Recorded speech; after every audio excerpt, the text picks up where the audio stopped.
গল্পের নাম সঙ্গীন হৃদয়ানুভূতি। সিজন 2। কলমে জান্নাতুল ফিরদৌস, মিথিলা। গল্পের 12তম পর্ব। এত অধৈর্য হচ্ছিস কেন সানশাইন? প্লিজ একটু সামলা নিজেকে। রৌদ্রের একের পর এক অনুনয়ের সুরে বলা কথাগুলোতেও থামছে না অরিন। মেয়েটার চোখে মুখে স্পষ্ট অধৈর্যের ছাপ। রৌদ্র চিন্তিত হল মেয়েটার এমন ভাবভঙ্গিতে। সে চটজলদি মেয়েটাকে নিজের বুকে চেপে ধরে।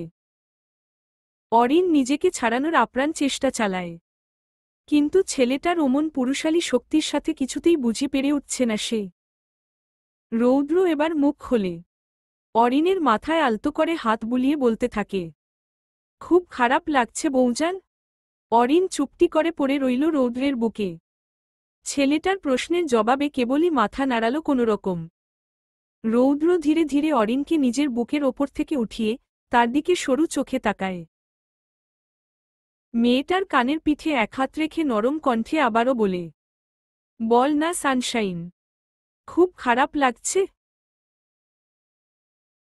অরিন তৎক্ষণাৎ নিজের মুখটা অন্যদিকে ঘুরিয়ে ফেলে। মেয়েটার সরু নাকটা কেমন ফুলে ফেপে উঠেছে। হয়তো মনে মনে বেশ রাগ লাগছে তার। রৌদ্র একদৃষ্টিতে অরিনের দিকে তাকিয়ে রইল। তারপর কি যেন একটা ভেবে চট করে মেয়েটাকে নিজের কোল থেকে নামিয়ে দিল। অরিন হতবিহ্বল হয়ে গেল এহেন কাণ্ডে।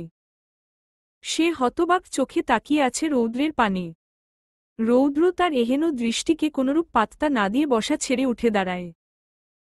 তারপর মেয়েটার সামনে শটান হয়ে দাঁড়িয়ে ধীরে ধীরে অরিনের হাত দুটোতে নিজের হাতের স্পর্শ করাই। অরিন কিছুটা কেঁপে ওঠে। রৌদ্রের হাত দুটো আস্তে আস্তে উঠে এলো অরিনের বাহু বেয়ে কাঁধের ওপর। মেয়েটার কাঁধে পড়ে থাকা চুলগুলো আলতো করে সরিয়ে দিয়ে সেথায় ঠোঁট ছোঁয়ায় রৌদ্র। অরিন তৎক্ষণাৎ নিজের চোখজোড়া বন্ধ করে নেয়। তার সম্পূর্ণ শরীর জুড়ে বয়ে যাচ্ছে মৃদু ঝংকার। হাত দুটো খপ করে চেপে ধরেছে জামার একাংশ। রৌদ্র এবার গভীর চোখে অরিনের দিকে তাকায়। মেয়েটার বন্ধ করে রাখা নেত্রযুগলের ওপর আলতো করে ঠোঁট ছোঁয়ায়। তারপর ধীরে ধীরে নিজের ঠোঁট নামিয়ে আনে মেয়েটার ঠোঁটের কাছে। রৌদ্র পলকহীনভাবে তাকিয়ে রইল অরিনের গোলাপি অধরজোড়ার পানে। মেয়েটার ওষ্ঠপুট কেমন তিরতির করে কাঁপছে। নিচের ঠোঁটটার বাদিকটা এখনো কেমন হালকা ফুলে আছে। রৌদ্র সেদিকে তাকিয়ে ঠোঁট কামড়ে হাসল। কিছুক্ষণ আগে সেই তো মেয়েটার নরম ঠোঁটের ওপর রীতিমতো আক্রমণ চালিয়েছে। তার রেশ যে এখনো স্পষ্ট ফুটে আছে মেয়েটার নরম অধৈর্যগোলের ওপর। রৌদ্র অরিন গালের ওপর হাত রেখে ঘোরলাগা কণ্ঠে বলতে লাগল, চোখ খোল সানশাইন। অরিন কুঁচকে রাখা চোখ দুটো ধীরে ধীরে মেলে। তার মুখোমুখি দাঁড়িয়ে থাকা সুদর্শন যুবকের ঘোরলাগা দৃষ্টিতে চোখ পড়তেই আটকে গেল তার দৃষ্টি। হৃদয়টা বুঝি থমকে গেল এক মুহূর্তের জন্য। নিঃশ্বাসের উঠানামা হয়ে গেল ঘন। রৌদ্র এবার অরিনের ঠোঁটের কোণে আলতো করে ঠোঁট ছোঁয়ায়। যেমন কোমল তেমনি ধীর সেই স্পর্শ। অরিনের চোখ দুটো আবারও বুজে আসে। রৌদ্র ফের নিজের ঠোঁট ছোঁয়ায় অরিনের ঠোঁটের অপর কোণে। তারপর কিয়তক্ষণ অনিমেষ চোখে মেয়েটার অধরজোড়ার পানে তাকিয়ে থেকে পরপর শুকনো ঢোক গিলল রৌদ্র। ছেলেটার বুকের ভেতরটা কেমন যেন টিপটিপ করছে। রৌদ্র নিজের শুষ্ক ঠোঁটজোড়া জিভ দিয়ে খানিকটা ভিজিয়ে নিল। যা, হুট করে তার বুঝি বড্ড তেষ্টা পেয়ে গেল। গলাটা কেমন খা খা করছে শুষ্কতায়। ভাব এমন এ মুহূর্তে তেষ্টা নিবারণ করতে না পারলে সে বুঝি জ্ঞানী হারিয়ে ফেলবে। রৌদ্র আর সাতপাঁচ না ভেবে চট করে মেয়েটার ঠোঁটজোড়া দখল করে নিল। প্রথমে আলতো স্পর্শে কাঁপিয়ে তুললেও এখন বুঝি সেই স্পর্শ হয়ে যাচ্ছে দ্বিগুণ জোরালো। অরিন স্পষ্ট টের পাচ্ছে তার সারা শরীর কাঁপছে। পা দুটোও কেমন আশার হয়ে আসছে। মেয়েটা খানিকটা হেলে পড়তে নিলেই তাকে নিজের বাহুডোরে আগলে নিল রৌদ্র। প্রায় বেশ কিছুক্ষণ পর অরিনের ওষ্ঠপুট ছেড়ে দিয়ে তার কপালে কপাল ঠেকিয়ে বড় বড় নিঃশ্বাস ফেলতে থাকে রৌদ্র। অরিনটাও কেমন হাঁপাচ্ছে। হাঁপানোর এক পর্যায়ে অরিন কেমন মিনমিনে স্বরে বলে ওঠে, এখানে না সিসিটিভি ক্যামেরা লাগানো আছে? রৌদ্র হাসল ঠোঁট পিষে। অরিনের কপালে ঠোঁট ছুঁয়ে বলে, ছিল, কিন্তু এখন নেই। এহেন কথায় অরিন বুঝি অবাক হল কিছুটা। সে কেমন অবাক চোখে তাকায় রৌদ্রের পানে। রৌদ্র বুঝল মেয়েটার এরূপ দৃষ্টি। সে হাতের ইশারা দেয়ালের কোণে তাক করে বলে, তাকিয়ে দেখ সোনা। আমার রোম্যান্সে বাধা হয়ে আসার জন্য তাকে অনেক আগেই শাস্তি দেওয়া হয়েছে। অরিন তৎক্ষণাৎ নিজের দৃষ্টি সরিয়ে আনে দেয়ালের ওপর। দেয়ালের দিকে তাকাতেই খানিকটা চমকে ওঠে সে। কাল অবধি এখানে সিসিটিভি ক্যামেরা থাকলেও আজ যে সেটার কোনো অস্তিত্ব নেই। অরিন এবার নিজের দৃষ্টি আনে রৌদ্রের ওপর। বলে, কখন সরালেন এটা? রৌদ্র অরিনের কোমর এক হাতে জড়িয়ে নিজের একেবারে কাছাকাছি নিয়ে আসে। তারপর মেয়েটার নাকে আলতো টান মেরে বলে ওঠে, সকালে এসেই আগে আমার শত্রুকে জায়গা থেকে সরিয়েছি। কেননা এটার দিকে তাকালেই শরীরে রাগ উঠবে আমার। তাই সরিয়ে দিলাম নিজ দায়িত্বে। অরিন হা করে শুনল রৌদ্রের কথা। কি বলছো এ লোক? সামান্য একটা সিসিটিভি ক্যামেরাকে নিজের শত্রু বানিয়ে ফেলল? অরিন নিজের মনে ওঠা প্রশ্নটাকে ঠোঁটের আগায় নিয়ে এল। সামান্য একটা সিসিটিভি ক্যামেরা আপনার শত্রু হয়ে গেল? রৌদ্র চোখমুখ কুঁচকে ফেলে সঙ্গে সঙ্গে বিরক্তি ভরা কণ্ঠে বলে ওঠে, তা নয়তো কি? এই ইডিয়টটার জন্যই তো গতবার বাসরটা হতে গিয়েও হল না। তাছাড়া এমন একটা কাজের জন্য আমি নিশ্চয়ই এটাকে নিজের আশেপাশে রাখব না। তাই শত্রুকে সরিয়ে দিয়েছি। এমন একটা কথায় অরিন না চাইতেও কেমন খিলখিল করে হেসে দিল। আর রৌদ্র? সে মুগ্ধ দৃষ্টিতে তাকিয়ে রইল তার প্রেয়সীর মনকাড়া হাসির দিকে। প্রায় মিনিট খানেক পর অরিন কোনোমতে নিজের হাসিটা চেপে বলল, দিন দিন পাগল হচ্ছেন ডাক্তার সাহেব। রৌদ্র মুচকি হাসল মেয়েটার কথায়। অরিনের কানের পিঠে আলতো করে কামড় বসিয়ে দিয়ে ফিসফিস করে বলে, এর জন্য নিশ্চয়ই আমি একা দায়ী না? অরিন মৃদু হেসে মাথা ঝাঁকায়। রৌদ্রের গলার কাছে হাত রাখার জন্য হাত দুটো উঁচু করতেই রৌদ্র খানিকটা ঝুঁকে দাঁড়াল। মেয়েটা আবার তার তুলনায় বেশ ছোটখাটো কিনা। অরিন গালভর্তি হাসি টেনে রৌদ্রের গলা আঁকড়ে ধরল। বেশ আদুরে কণ্ঠে বলতে লাগল, ওই রোদ ভাই, চলুন না প্রেম করি। রৌদ্র তৎক্ষণাৎ ভ্রু কুঁচকে ফেলে মেয়েটার কথায় কপালে দুতিনেক বিরক্তির ভাঁজ ফেলে অসহায় কণ্ঠে বলল, জামাই লাগি তোর বউজান, দোহাই লাগে আর ভাই ডাকিস না। অরিন দুষ্ট হাসল। রৌদ্রের বুকের সঙ্গে এক প্রকার লেপটে গিয়ে ফের বলল, আচ্ছা ডাকব না, কিন্তু কথা তো এটা না। কথা হচ্ছে আরেকটা। রৌদ্র এবার সন্নিগ্ধ চোখে তাকায় অরিনের পানে। বলে, আবার কি? বলছি, তার আগে কোলে তুলুন। অরিনের বলতে দেরি, তাকে পাজা কোলে তুলতে দেরি করল না রৌদ্র। মেয়েটাকে কোলে তুলে খানিকটা ঝাঁকিয়ে বলল, এবার বল না জান বাচ্চা। অরিন এবার মৃদু হাসল। রৌদ্রের চোখের দিকে তাকিয়ে অবুঝ গলায় বলতে লাগল, ভাবছি আমাদের বাবু হলে সে আপনাকে কি বলে ডাকবে? এহেন একটা নির্বোধ মার্কা প্রশ্নে কুঁচকে রাখা ভ্রু আরও খানিকটা কুঁচকে আসে রৌদ্রের। সে কেমন গম্ভীর কণ্ঠে বলে ওঠে, এটা আবার কেমন প্রশ্ন বৌজান? আর হুট করে এমন একটা উদ্ভট প্রশ্ন তোর মাথাতে আসলোই বা কিভাবে? অরিন আবারও বাচ্চাদের মতো নিজের ঠোঁট কামড়ে ধরে। তা দেখে রৌদ্র তৎক্ষণাৎ গলা খাকারি দিয়ে ওঠে। অতঃপর বলে, আর সিডিউস করিস না সানশাইন। বিশ্বাস কর, বহু কষ্টে নিজেকে এখনো সামলে রেখেছি। তার ওপর তুই যদি আমার জিনিসের ওপর এমন হুটহাট কামড়াকামড়ি করতে থাকিস তাহলে আইসর, আমি কিন্তু সুস্থতা কিংবা অসুস্থতা মানব না। জোর করে হলেও নিজেরটা ঠিক আদায় করে ছাড়ব। রৌদ্রের এমন শক্ত কথাতেও হাসল অরিন। সে হাসি মুখেই বলতে থাকে, আচ্ছা শুনুন না। ভাবছি আমাদের বাবু হলে সেও যদি আমার মতো কনফিউশনে পড়ে আপনাকে আব্বুর জায়গায় মামা ডেকে ফেলে? তখন তার কথা শেষ হবার আগেই খেকিয়ে ওঠে রৌদ্র। কর্কশ গলায় বলে, অরি, কি যাতা বলছিস, মাথা ঠিক আছে? এহেন কথায় হাসি মুখটা তৎক্ষণাৎ চুপসে আসে অরিনের। মুখটায় নেমে আসে অন্ধকার। কি এমন বলেছে সে, যার জন্য এত শক্ত গলায় কথাগুলো বলতে হল?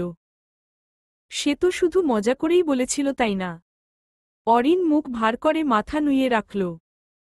রৌদ্র এখনো কেমন ফোঁস ফোঁস করছে রাগে। এই একটা কথার জন্য কিছুদিন আগেও কেমন শিক্ষা দিয়েছিল মেয়েটাকে, অথচ আজকে দেখো সেই একই কথা আবারও বেরোল তার মুখ দিয়ে। রৌদ্র শক্ত মুখে অরিনকে কোল থেকে নামিয়ে দিল। অরিন ভরকে যায় এহেন কাণ্ডে। সে তৎক্ষণাৎ চটে যাওয়া মেজাজে বলে ওঠে, এটা কি হলো? এইটুকু কথা বলাতে কি এমন হয়েছে? এত রাগ? বাকিটা আর বলতে পারল না অরিন। তার আগেই তার চোয়াল খানা শক্ত হাতে চেপে ধরেছে রৌদ্র। অরিন মৃদু ব্যথায় ককিয়ে উঠে। রৌদ্রের হাতটা চোয়াল থেকে সরাতে নিলেই খেকিয়ে উঠে ছেলেটা। কি বলেছিলি আরেকবার বল। খোদার কসম, আজকেই তোর জিভ টেনে ছিঁড়ে ফেলব আমি। এই, তোরে উইদিন কি বলে দিয়েছিলাম? বলেছিলাম না আমাকে দ্বিতীয়বার কোনোদিন যেন ভাই না ডাকতে। আমার না করা সত্ত্বেও তুই ভাই ডাকলি কোনো সাহসে? অরিনের চোখ বেয়ে গড়িয়ে পড়ল দুয়েক ফোঁটা নোনা জল। সেই জলের উপস্থিতি টের পেতেই সাথে সাথে তার চোয়াল ছেড়ে দেয় রৌদ্র। মেয়েটার ছলছল চোখজোড়ার দিকে তাকাতেই বুকটা মোচড় দিয়ে ওঠে তার। রৌদ্র ফাঁকা ঢোক গিলল পরপর। অরিনের নুইয়ে রাখা মাথাটা নিজের বুকে চেপে ধরে তৎক্ষণাৎ নরম কণ্ঠে বলে ওঠে, মাফ করে দে জান বাচ্চা। ভুল হয়ে গেছে আমার। কিন্তু আমিই বা কিভাবে নিজের রাগ কন্ট্রোল করব বল? তোর মুখে ভাই ডাক শুনলেই মাথায় রক্ত উঠে যায় আমার। তাই আচ্ছা, এবারের মতো মাফ করে দে সানশাইন। অরিন নাক টানে কিছুটা। রৌদ্রের বুক থেকে মাথা উঠিয়ে হাতের উল্টো পিঠে চোখ দুটো মুছে নেয় সে। রৌদ্রের দিকে না তাকিয়েই বলে, বাসায় যাব। সানশাইন, আমার কথাটা ভালো লাগছে না আমার। আমি বাসায় যাব। অগত্যা এহেন কথায় অসহায় চোখে মেয়েটার দিকে তাকিয়ে রইল রৌদ্র। এখন কিভাবে রাগ ভাঙাবে মেয়েটার? রৌদ্র ফোঁস করে নিঃশ্বাস ফেলল। ডেস্কের কাছে গিয়ে মোবাইলটা হাতে নিয়ে কল লাগালো অনিকের কাছে। প্রায় দুবার রিং হতেই কলটা রিসিভ করল অনিক। রৌদ্র অরিনের দিকে তাকিয়ে থেকে বলল, কেবিনে আয়। ব্যাস এটুকুই বলল সে। এরপরই ফোনটা কেটে দিয়ে ফের অরিনের কাছে এসে দাঁড়ায় রৌদ্র। সোফার ওপর পড়ে থাকা অরিনের হিজাবটা হাতে নিয়ে সযত্নে পরিয়ে দিতে লাগল মেয়েটাকে। এর মধ্যে রৌদ্র বেশ কয়েকবার অরিনের দিকে আড়চোখে তাকালেও অরিনটা কেমন মাথা নিচু করেই রাখল। একটিবারের জন্য মাথা তুলে ছেলেটার দিকে তাকাল না অবধি। রৌদ্র অরিনের এমন ভাবভঙ্গিমায় আহত হল খানিকটা। তবুও সে নিজেকে যথাসম্ভব সংযত রেখে অরিনের কপাল বরাবর ঠোঁট ছোঁয়ায়। বলে, বাসায় গিয়ে রেস্ট নিবি। প্রায় মিনিট পাঁচেকের মধ্যেই কেবিনে এসে উপস্থিত হল অনিক। পুরো কেবিন জুড়ে নিস্তব্ধতা দেখে খানিকটা শঙ্কিত হল ছেলেটা। ঘাড় ঘুরিয়ে পাশে তাকাতেই দেখতে পেল অরিনটা গালে হাত দিয়ে বসে আছে সোফায়। আর রৌদ্র তার থেকে খানিকটা দূরে গা এলিয়ে বসে আছে। দৃষ্টি তার অরিনের দিকেই নিবন্ধ। ছেলেটার পরনের শার্টটার উপরের বেশ কয়েকটা বোতামও কেমন খুলে রাখা। অনিক জোরালো কদমে এগিয়ে আসে তাদের নিকট। রৌদ্রের পানে তাকিয়ে বলে ওঠে, কি হয়েছে ভাইয়া? তোমার এই অবস্থা কেন? রৌদ্রের দৃষ্টি এখনো মেয়েটার নতমুখের পানে নিবন্ধ। সে অনিকের কথার প্রত্যুত্তরে খানিকটা নড়েচড়ে বসল। হাত দিয়ে কপালের উপর লেপ্টে থাকা অগোছালো চুলগুলো খানিকটা গুছিয়ে নিয়ে বলল, ওকে বাসায় নিয়ে যা। আর হ্যাঁ, আজকের ঘটনা যেন জানাজানি না হয় বাসায়। অনিক মাথা কাত করল বুঝদারদের ন্যায়। তারপর অরিনের হাতটা মুঠোয় নিয়ে বলল, চল বনু। অরিন ধীরসুস্থে উঠে দাঁড়ায়। ভাইয়ের হাত ধরে পা বাড়ায় চলে যাবার উদ্দেশ্যে। অথচ একটিবারের জন্য পেছনে ফিরে তাকাল না অবধি। তাকালে হয়তো দেখতে পেত একজোড়া ক্লান্ত চোখ তার পানেই কেমন আকুল হয়ে তাকিয়ে আছে। রাত 12:30। এহসান বাড়ির প্রতিটি আনাচে কানাচে নিস্তব্ধতা নেমেছে বেশ আগে। যে যার মতো করে চলে গিয়েছে নিজ কামরায়। অথচ রৌদ্র এখনো বাড়িতে ফিরেনি। ছেলের চিন্তায় একরাশ ক্লান্তি নিয়েও এতক্ষণ ড্রয়িং রুমে বসে অপেক্ষা করছিলেন জুবাইদা বেগম। তার জায়রা এসে শুয়ে পড়তে বললেও মমতাময়ী কোনো কথাই শুনল না এ প্রসঙ্গে। কিন্তু আধ ঘণ্টা আগে রৌদ্র যখন তার কাছে কল দিয়ে বলল, আমার জন্য অপেক্ষায় থেকো না মা, আমি একটা জরুরি কেসে আটকা পড়েছি। ফিরতে লেট হবে। তখন গিয়ে অপেক্ষার অবসান ঘটল জুবাইদা বেগমের। ছেলের কথার বিপরীতে যাওয়ার সাধ্যটি কি আর আছে তার? মধ্যবয়স্কা ক্লান্ত দেহটা নিয়ে তিনি চলে গেলেন নিজ রুমে। এদিকে অপেক্ষার প্রহর গুনে গুনে এক প্রকার ক্লান্ত অরিন। মেয়েটা সেই কখন থেকে কল দিয়ে যাচ্ছে রৌদ্রকে, অথচ রৌদ্রের বুঝি সেদিকে কোনো খেয়াল নেই। অরিন এবার অধৈর্য হল। মনে একরাশ ঠুনকো রাগ নিয়ে হাতে থাকা ফোনটা বিছানায় ছুঁড়ে ফেলল। না, এতেও বুঝি রাগটা কমবার নাম নেই। মেয়েটা এবার দাঁত কিরমির করতে করতে সারা ঘরময় পায়চারি চালাল। মনে মনে বলল, আজ শুধু আসুক একবার, আমাকে ইগনোর করার স্বাদ মিটিয়ে ছাড়ব। অরিনের এহেন ভাবনার মাঝেই কর্কশ শব্দ তুলে তার ফোনটা বেজে উঠল। অরিন একপলক কারচোখে ফোনটার দিকে তাকিয়ে মুখ ভেঙচি কাটে। বেশ বুঝতে পারছে সে, এটা কার কল হতে পারে। তাই তো সে একদমই তাড়া দেখাল না ফোনটা রিসিভ করার। পরপর প্রায় দুটো কল এসে যখন কেটে গেল, তখনই টনক নড়ে মেয়েটার। তার ডাক্তার সাহেব যেই পরিমাণে শর্ট টেম্পার্ড, না জানি ফোন না তোলায় আবারও কিরকম রেগে যায় তার ওপর। অরিন তৎক্ষণাৎ ছুটে আসে ফোনটার কাছে। ভয়ে ভয়ে ফোনটা অন করতেই দেখতে পায়, ইতোমধ্যেই রৌদ্রের দুটো মিস কল আর 5টা মেসেজ এসেছে। অরিন কপাল চাপড়াতে থাকে। মেসেজগুলো যে অন করবে সেই সাহসটুকুই পাচ্ছে না বেচারি। অরিন লম্বা একটা নিঃশ্বাস ফেলে নিজেকে কোনোমতে স্বাভাবিক করল। কাপা হাতে মেসেজগুলো অন করল। 1 ফোন তুলছিস না কেন? 2 এই তোর সমস্যা কি? 3 এবার ফোন না তুললে কিন্তু তোর খবর আছে বলে দিলাম। 4 এতগুলা মেসেজ কি চোখে পড়ছে না তোর? 5 এবার শেষবারের মতো ফোন দিব। এন্ড এবারও যদি ফোন না তুলিস, দেন আই প্রমিস, বাসায় এসেই তোরে কোলে তুলে একটা আছাড় মারব। বেয়াদব। শেষ মেসেজটা এসেছে 30 সেকেন্ড পূর্বে। তার মানে শেষ কলটা এখনো আসেনি। অরিন হাফ ছেড়ে বাঁচল। ফোনটা হাতে নিয়ে অধীর আগ্রহে বসে রইল রৌদ্রের কল আসার অপেক্ষায়। প্রায় সেকেন্ড 10 মাঝেই কল এলো কাঙ্ক্ষিত ব্যক্তির। অরিন আর কোনো কালবিলম্ব না করে চটজলদি রিসিভ করে নিল কলটা।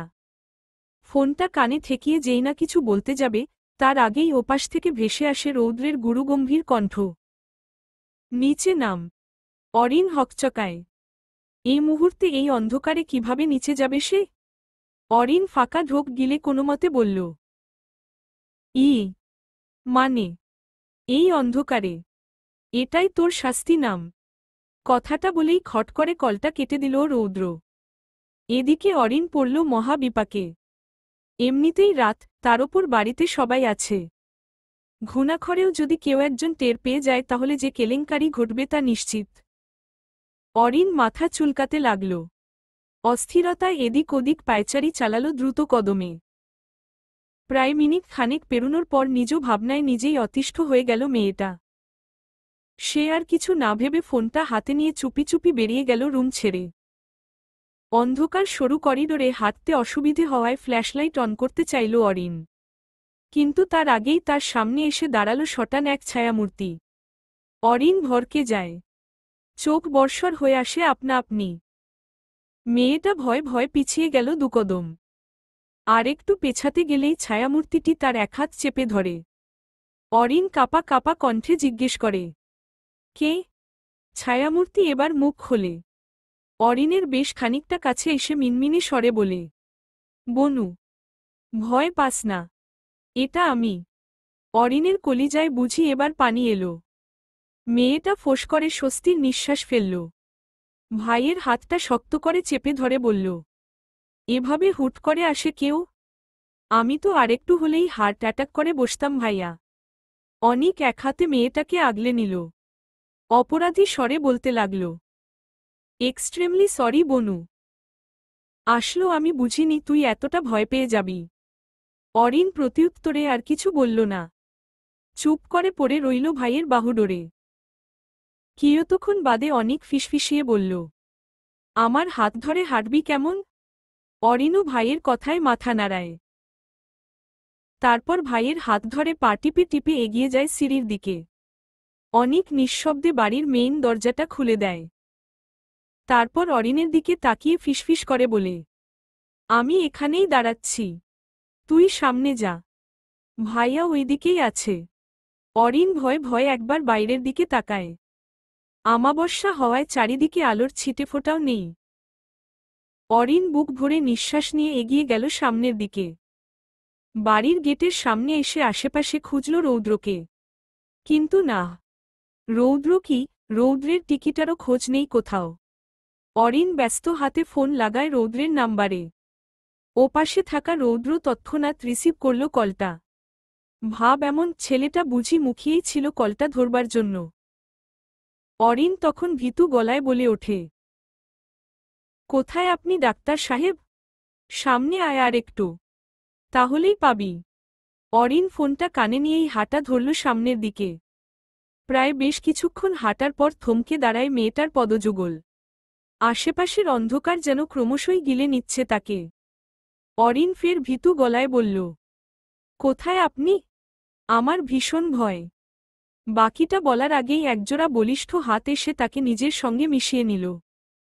মেয়েটার পাদুটো খানিকটা ঝুলে পড়ল জমিন থেকে। ঘটনার আকস্মিকতায় অরিন হতভম্ব হয়ে গেল।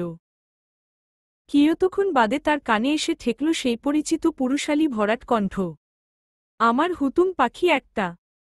রৌদ্রের কণ্ঠ কানে আসতেই সকল ভয়ডর যেন ছুটে পালালো মেয়েটার। সে ফোঁস করে নিঃশ্বাস ফেলে জড়িয়ে ধরল রৌদ্রকে। রৌদ্র আরেকটু গভীরভাবে মিশিয়ে নিল মেয়েটাকে। প্রায় বেশ কিছুক্ষণ যাবৎ দুজনের মাঝেই খানিকটা নিস্তব্ধতা চলল। তারপর সেই নিস্তব্ধতা ভাঙল রৌদ্রের ভরাট কণ্ঠে, রাগ কমেছে আমার বৌজানের? অরিন রৌদ্রের বুকে মাথা গুজেই আলতো করে মাথা নাড়ল। ধীরে ধীরে মাথা তুলে রৌদ্রের পানে তাকিয়ে বলল, ভীষণ মিস করেছি আপনাকে। রৌদ্র এক হাতে মেয়েটাকে কোলে রেখে অন্য হাতে পকেট থেকে ফোনটা বের করে ফ্ল্যাশলাইট অন করল। তারপর ফোনটা অরিনের হাতে ধরিয়ে দিয়ে বলল, খুব মিস করেছিলে সানশাইন? অরিন মাথা নাড়ায়। রৌদ্র মেয়েটার মুখপানে তাকিয়ে রইল অনিমেষ চোখে। এতক্ষণের ঢের ক্লান্তি যেন নিমিষেই উধাও হয়ে গেল তার। মেয়েটার মধ্যে নির্ঘাত কোনো না কোনো জাদু আছে নিশ্চয়ই। না হলে তার কাছে এলেই রৌদ্রের সকল ক্লান্তি, রাগ, সবটা এমন উধাও হয়ে যায় কি করে? এই তো কিছুক্ষণ আগের কথাটাই ধরা যাক না, মেয়েটা তার ফোন ধরেনি বিধায় সে কি রাগ তার। ভেবেছিল আজ একবার আসুক, তারপর আচ্ছামতো দু-চারটি শক্ত কথা শুনিয়ে দিবে তাকে। কিন্তু ওমা, মেয়েটার আদুরে মুখটা দেখলে তার কি আর রাগক্ষোভ থাকে? রৌদ্র পকেট থেকে দুটো ডেইরি মিল্ক চকলেট বের করে। সেগুলাকে অরিনের হাতে ধরিয়ে বলে, খেয়ে নিন বৌজান, আপনার ক্রেভিংস কমবে।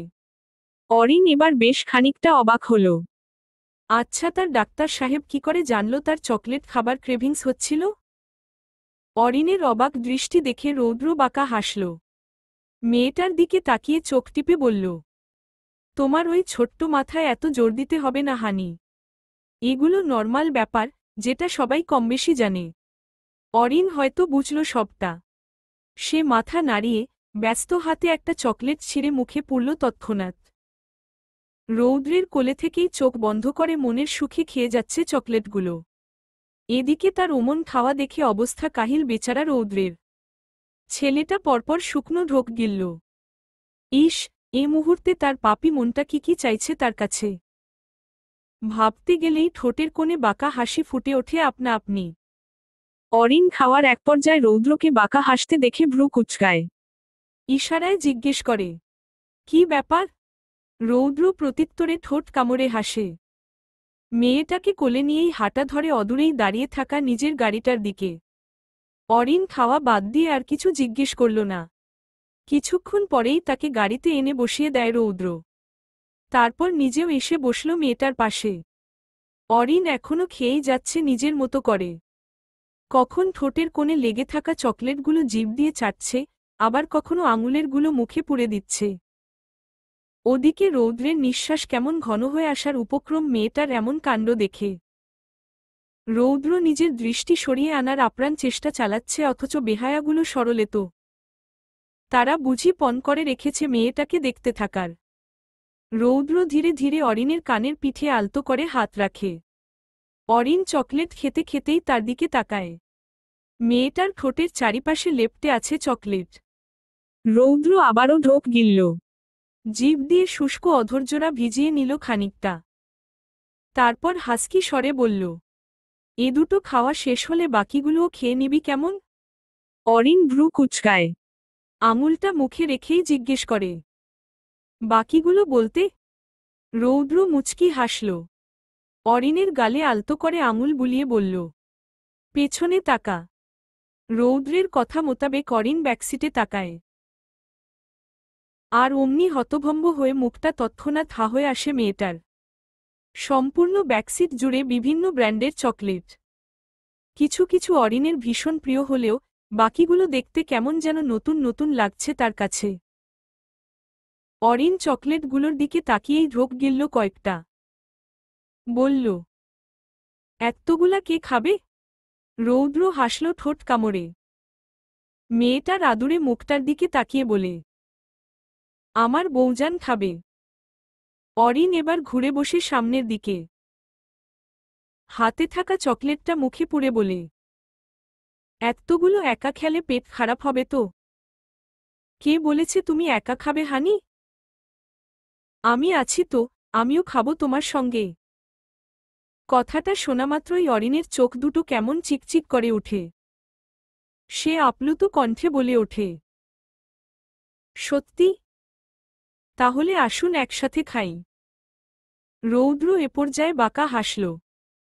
অরিনের দিকে একদৃষ্টিতে তাকিয়ে থেকে বলল, খাইয়ে দিল খাবো। অরিন তৎক্ষণাৎ নিজের হাতে থাকা চকলেটটা এগিয়ে দেয় রৌদ্রের দিকে। রৌদ্র মেয়েটার হাতের কবজি চেপে মেয়েটাকে একেবারে কাছাকাছি নিয়ে আসে নিজের। তারপর হাসকি স্বরে বলে, চকলেট এভাবে খেতে হয় না হানি। কথাটা বলে হয়তো সেকেন্ড খানিক পেরুল। তার মধ্যেই পাগল ছেলেটা ঝট করে আঁকড়ে ধরল মেয়েটার ঠোঁট। অরিন হতবুদ্ধির ন্যায় বসে রইল নিজ জায়গায়। তার হাতে থাকা চকলেটটাও গড়িয়ে পড়ল অবহেলায়। রৌদ্র গভীরভাবে শুষে নিচ্ছে মেয়েটার নরম অধৈর্যগোল। প্রায় মিনিট পাঁচেক পর মেয়েটার ওষ্ঠপুট ছেড়ে দিয়ে রৌদ্র কেমন অস্থির গলায় বলতে লাগল, কোলে আয় যান, এভাবে তোকে ফিল করতে পারছি না। কথাটা শেষ করে আবারও নিজ উদ্যোগে একটানে মেয়েটাকে নিজের কোলে বসিয়ে নিল রৌদ্র। তারপর আবারও গভীরভাবে আঁকড়ে ধরল তার প্রেয়সীর ওষ্ঠপুট। একদিকে তার ওষ্ঠপুটের বেপরোয়া দখলদারিত্ব, অন্যদিকে তার হাত দুটোর বেহায়া স্পর্শে একেবারেই কুপোকাত অরিন। মেয়েটার নিঃশ্বাস কেমন জুড়িয়ে আসছে। বুকের ভেতরটায় বুঝি হাতুড়ি পেটা চলছে। সে কাপা কাপা হাত দুটো রাখল রৌদ্রের বুকের ওপর। প্রায় বেশ কিছুক্ষণ পর রৌদ্র ছাড়ল মেয়েটাকে। এরপর দুজনেই কেমন হাঁপাতে থাকল একে অপরকে জড়িয়ে। রৌদ্র হাঁপাতে হাঁপাতেই বলে ওঠে, ড্যাম! চকলেট এত্ত টেস্টি কিভাবে হয় হানি? এহেন কথায় লজ্জা পেল মেয়েটা। লজ্জায় এক প্রকার কুকড়ে গিয়ে মুখ লুকাল রৌদ্রের বুকে। রৌদ্র আলতো করে জড়িয়ে রাখল অরিনকে। মেয়েটার কানের কাছে মুখ এনে ফিসফিস করে বলল, নেক্সট টাইম আরও ভালো করে টেস্ট করব হানি। কথাটা শুনে তৎক্ষণাৎ ছেলেটার বুকে আলতো করে ঘুষি মেরে বসে অরিন। লজ্জালু হাসিতে মিয়ে যায় মেয়েটা। ওদিকে রৌদ্র যে হাসছে তার প্রেয়সীর এহেন কাণ্ডে। প্রায় আধ ঘণ্টা পর বাড়ির দিকে হেঁটে আসে রৌদ্র, অরিন। দুজনের হাত একে অপরের হাতে। পদযুগল একে অপরের সাথে তাল মিলিয়ে হাঁটছে। দুজনার মাঝে কথা হচ্ছে টুকটাক। কথা বলার এক পর্যায়ে অরিন হুট করেই এক ভিন্ন আবদার জুড়ে বসে, ও ডাক্তার সাহেব। রৌদ্র থামল। মেয়েটাকে নিজের সামনে এনে তার কোমর জড়িয়ে বলল, জি বউজান, একটা গান শোনান না প্লিজ। রৌদ্র ভ্রু কুচকায়। ভীষণ অনীহার সুরে বলে ওঠে, কিন্তু আমি তো গান পারি না সানশাইন। অরিনের মুখে তৎক্ষণাৎ আধার নেমে আসে। সে কেমন ঠোঁট উল্টে বলল, সত্যি পারেন না? উহুম। না। রৌদ্রের ছোট্ট উত্তর। অরিনও এমন কথার পিঠে আর কিছু না বলে মন খারাপ করে সামনের দিকে পা বাড়ায়। এক কদম সামনের দিকে এগোতেই পেছনে থেকে তার এক হাতের কবজি আঁকড়ে ধরে রৌদ্র। অরিন থমকায়, ঘাড় বাঁকিয়ে পেছনে তাকায় রৌদ্রের দিকে। রৌদ্র আলতো হাসল। একটানে মেয়েটাকে নিজের বুকের ওপর আছড়ে ফেলে মেয়েটাকে চেপে ধরল নিজের সঙ্গে। অরিন ভরকে যায় হুটহাট আক্রমণে। সে রৌদ্রের দিকে তাকায় সরু চোখে। ছেলেটার বিড়াল চোখ দুটো কি সুন্দর চকচক করছে লাইটের মৃদুমন্দ আবছা আলোয়। অরিন নির্বাক হয়েছে রইল রৌদ্রের চোখের দিকে। রৌদ্র এবার চোখে হাসল। অরিনের কোমর ছেড়ে দিয়ে তার গাল দুটোতে আলতো করে হাত রাখল। তারপর গলায় মুগ্ধ সুর তুলে গাইতে লাগল। তোমায় দেখতে দেখতে আমি যেন অন্ধ হয়ে যাই, দুনিয়াতে তুমি ছাড়া কিছু দেখার তো আর নাই। তোমার ভালোবাসা ছাড়া কোনো কিছু এ মন চায় না। আমার হৃদয় একটা আয়না, এই আয়নায় তোমার মুখটি ছাড়া কিছুই দেখা যায় না। বাকিটা নিজ দায়িত্বে শুইনেন। অরিন মুগ্ধ দৃষ্টিতে তাকিয়ে রইল রৌদ্রের দিকে। ছেলেটার কণ্ঠস্বর এত সুন্দর। কই, সে তো আগে জানত না এ বিষয়ে। কথায় আছে, ভালোবাসার প্রকাশ ঘটানোর অন্যতম দুটো মাধ্যমের একটি হল ১. নিজের প্রিয়তমের চোখের দিকে গভীর দৃষ্টিতে তাকিয়ে থাকা, আর অপরটি হল ২. গান গেয়ে নিজের অব্যক্ত অনুরক্তি জ্ঞাপন করা। অরিনের এ মুহূর্তে মনে হচ্ছে রৌদ্রের গাওয়া গানটা যেন রৌদ্রের মনগহীনের মধ্যে থাকা সকল কথাগুলোকে একত্রে প্রকাশ করার একটা সুপ্ত মাধ্যম।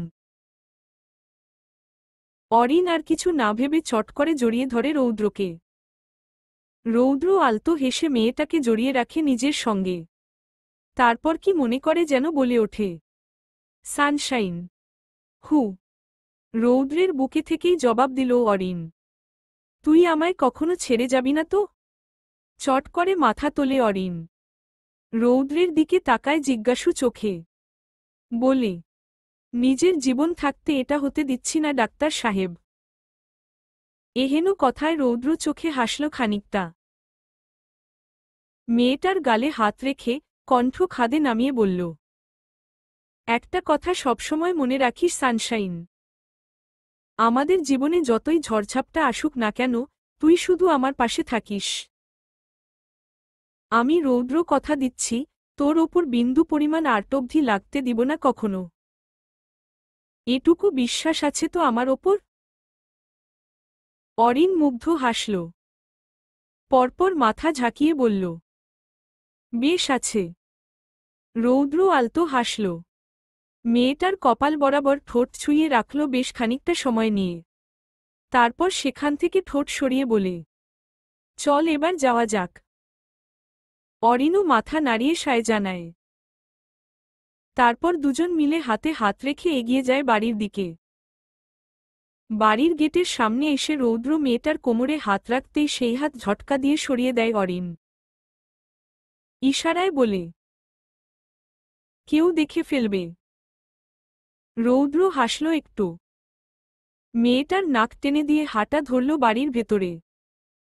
এদিকে তাদের এমন দৃশ্য দেখে মুহূর্তেই থমকে গেলেন নিচতলার বারান্দায় পায়চারি করতে থাকা কবির সাহেব। মানুষটার আবার প্রায় রাতেই হুটহাট ঘুম ভাঙবে কিনা, তাই মাঝেমধ্যে এসে বারান্দায় পায়চারি চালিয়ে আবারও শুয়ে পড়েন। আজকেও ঠিক এমনটাই হয়েছিল। ঘুম ভেঙে যাওয়ায় একটু পায়চারি চালাতে এসেছিল বারান্দায়। কিন্তু হঠাৎ করে এমন একটা দৃশ্য দেখে মুহূর্তেই বাকহারা হয়ে গেলেন তিনি। মানুষটার কোমরে পেছনে বাঁধা হাত দুটো তৎক্ষণাৎ সামনে এনে নিজের বুকের বাপাশে চেপে ধরলেন। হুট করেই এখানটায় কেমন যেন চিনচিনে একটা ব্যথা হচ্ছে। কবির সাহেব বারান্দায় মেলে রাখা গদিটায় বসে পড়লেন। তার সারা শরীর কাঁপছে। সম্পূর্ণ শরীরে কেমন ঘাম ছুটে যাচ্ছে। পরনের পাতলা সফেদ রঙা পাঞ্জাবিটাও হয়তো ভিজে গিয়েছে অনেকটা। মানুষটার মনে শুধু একটাই প্রশ্ন, তিনি যা দেখলেন সবটাই কি সত্যি ছিল?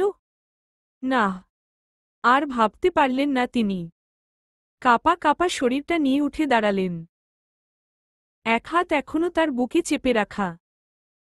মানুষটা ধীরে ধীরে রুমে আসেন। অন্ধকার রুমটায় কোনোরকমে হাতড়ে এসে বিছানায় বসলেন। পাশেই স্ত্রী জুবাইদা বেগম নিশ্চিন্তে ঘুমুচ্ছেন। কবির সাহেব দুহাত বিছানায় চেপে মাথাটা নিচু করে বসে রইলেন। ভাবছেন, ২৪ বছর আগে ঘটে যাওয়া ঘটনা আবারও পুনরাবৃত্তি ঘটতে যাচ্ছে এহসান বাড়িতে। আমরিনকে দেওয়া কথাটা তাহলে এভাবে তীরের মতো এসে ফলে গেল তার ওপর। এসব ভাবতে ভাবতেই বুকের ব্যথাটা আবারও তীব্র হয়ে আসে তার।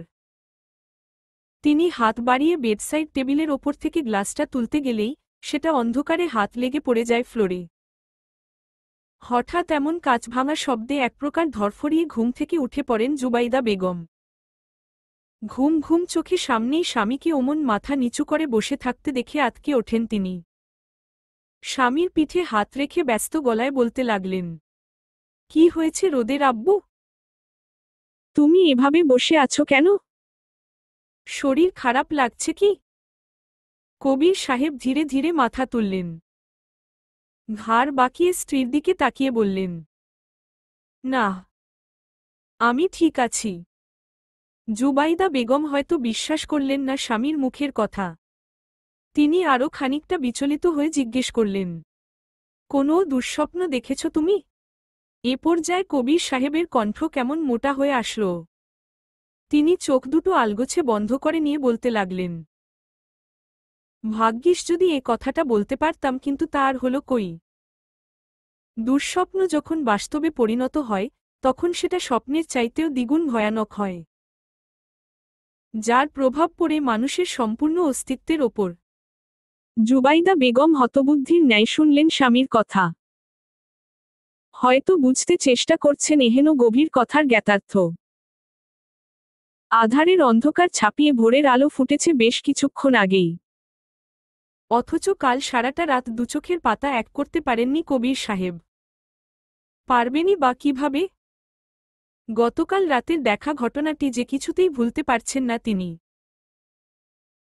যতবার চোখ দুটো বন্ধ করতে চেয়েছেন ঠিক ততবার কল্পনার মানসপটে ভেসে উঠেছে গতরাতের ঘটনা।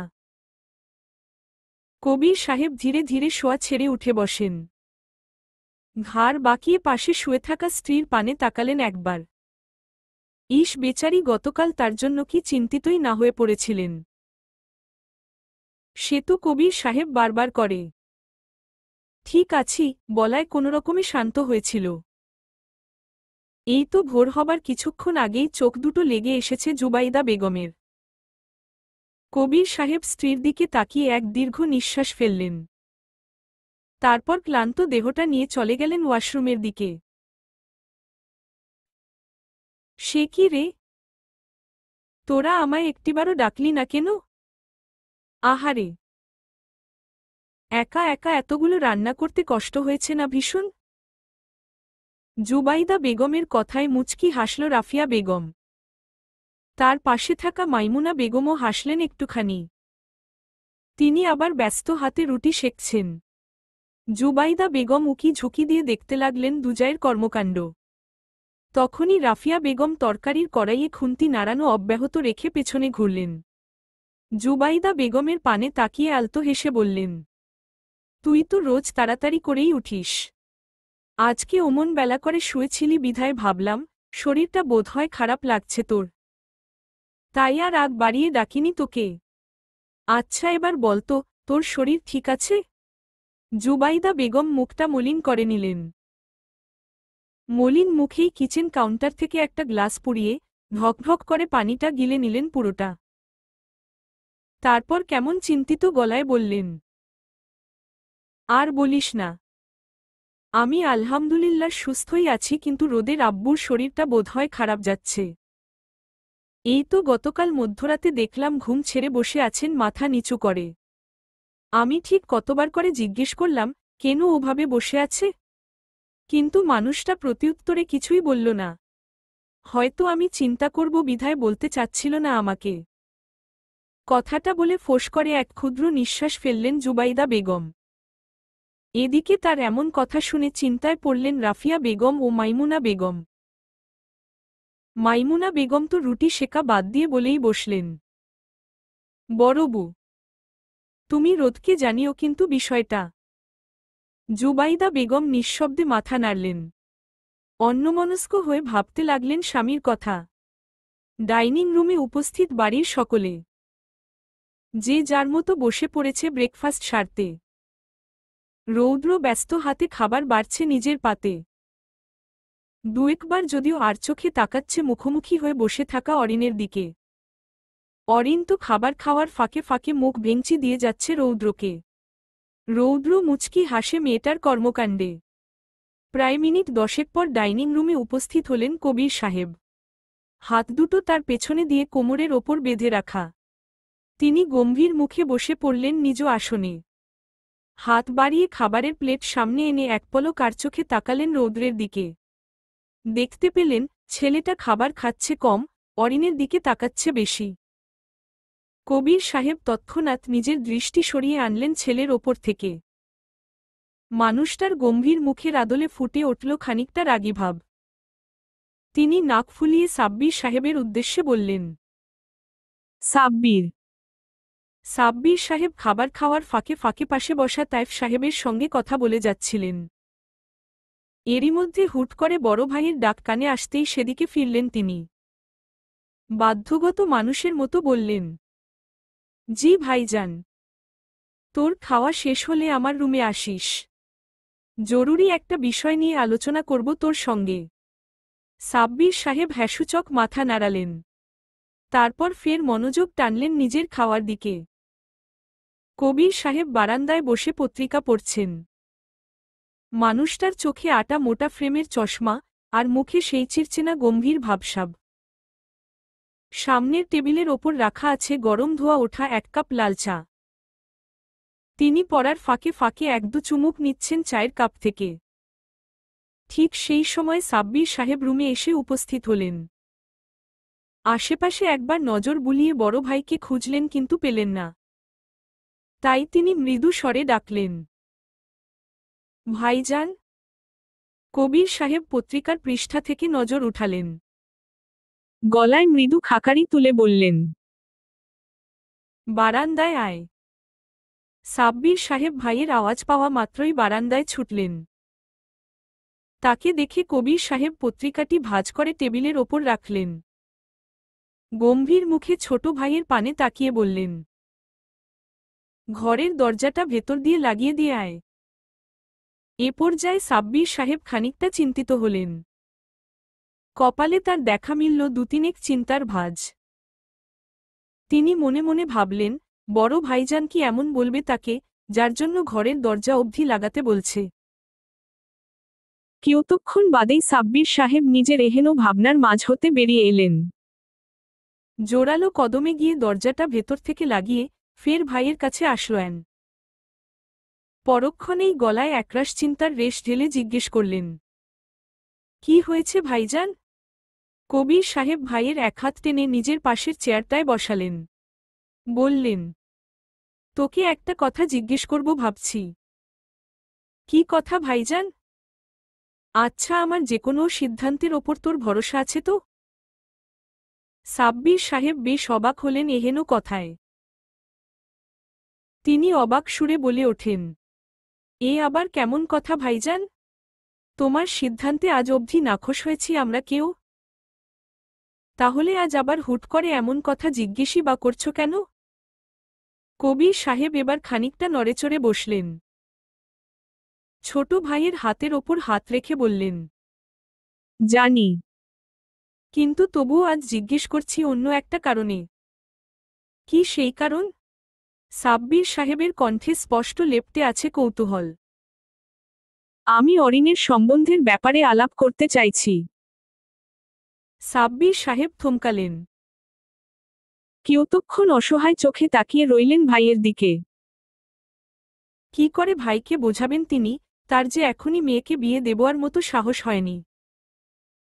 কবির সাহেব হয়তো বুঝলেন ভাইয়ের মনের কথাগুলো।